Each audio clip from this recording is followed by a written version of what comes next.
And don't want to fix it alone? Call RVFix to get virtual assistance from a certified technician today. Jeremiah here with RVFix. If you got a Jayco Jay Flight, this is a 160 LKW. I'm going to show you how to winterize that today. The first thing you're going to want to do is you're going to want to come over to your low point drain for your fresh tank, which is located down here. You're going to turn that valve and it's going to drain that fresh tank. That's going to get all the fresh water out, and then you don't have to worry about your fresh tank cracking in the wintertime. Then we're going to go inside. So we've located our water pump switch. We're not going to turn that on quite yet. Now, for the sake of saving time here, I've already pulled the screws on our cover in this unit. It is located under the fridge behind this panel using 2 screws. We're going to locate our siphon line for our antifreeze and the valve for it. So as you can see here, there's a strainer and it's got a little clear trap on the bottom. So we want to pull that and it just twists off. And there is an O-ring, so it will be pretty tight. So once we get that off, we're just going to dump that down our sink here and we're going to leave it off. I like to run the pump dry a little bit, get any water out of there, let it run for a quick second, turn it off. You can also, it's a good time to clean out the screen. From the factory, when they drill the holes in the tanks for all your water lines, it'll leave leftover plastic. So it's a good time to clean that out. Put that back on. Nice and snug. Then, as you can see right here, there is a valve. That valve is the one we're going to turn. Points to our siphon hose. Our siphon hose is going to go into our RV and marine antifreeze. This is very specific. This is food grade, so if you do ingest some, it does not harm you as, say, automotive antifreeze or anything like that. So you do want to make sure you're using that RV antifreeze. You're going to put the hose all the way down to the bottom, and then we're going to turn that pump back on. Now, as you notice, there's no antifreeze getting in the lines. Sometimes that's just because we need to relieve some of the pressure here. And you can see the pump is starting to pull it right out of the bottle. Now what we're going to do is at our faucet, we're going to watch for that pink antifreeze to come out.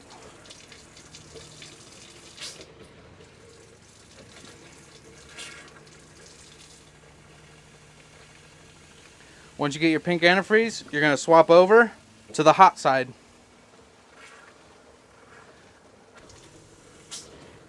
Once you get a nice solid stream of pink out of there, you can shut it off. Now we're going to go into the bathroom. Bathroom sink, same thing. You're going to do cold, and it shouldn't take as long because we did the kitchen, which is the farthest from the water pump. So those are real fast. Toilet, just push down on the foot valve, open it up, and leaving about 1 inch of antifreeze in there is always a good idea because that sits against that rubber seal and keeps it from drying out during the winter time, preventing that from deteriorating and causing you problems in the spring. Same thing with the shower. Now with this, I like to get it down close as we can to the drain to try to mitigate any mess. So we're going to do both hot and cold, same thing. So there's that one.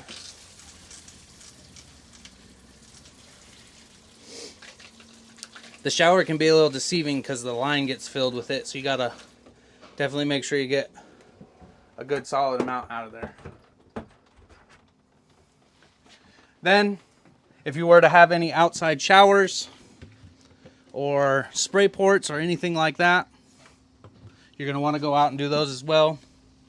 What we're gonna do right now is we're gonna swap to this other bottle and we're gonna go do our low points.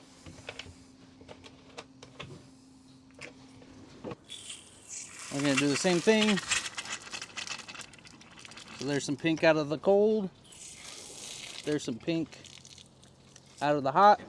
So now that we're back in here, we've done our low points. One of the biggest things you want to do is always make sure you turn this valve back to that camp ready condition. Otherwise in the springtime, you're going to wonder why your water pump's not working. So we'll put our hose back in there, and then if you got any leftover antifreeze, You can always go into your sinks, pour some down each drain. That's just getting that any water that's left over in your P-traps filled with antifreeze, so that way your P-traps don't freeze. So we got a little bit left in this one that the pump didn't suck up, so we'll get that kitchen. Just like so. And then don't forget, put your cover back on. Just line up your holes there. I like to just get it started. Makes it a little bit easier to do the rear one. Just snug. Don't want to overdo it and strip the holes. One last thing, RV antifreeze, when it does dry, it dries sticky, and depending on your surface, it can get slippery, like concrete in a garage or something like that. So always make sure you clean up any of that additional antifreeze. That way you can don't have any mishaps or anything going out in the future. If you have any questions, give us a call at RVFix and we'll help you out. Thanks for watching. If this video didn't solve your problem, don't worry. We're here to help. Give us a call at 1-844-66-RVFix. We'll diagnose your issue quickly with a certified technician on a video call, get any parts and warranty processed, and if needed, we'll coordinate a service center or mobile technician to get you fixed. We'll handle it all so you can get back to camping.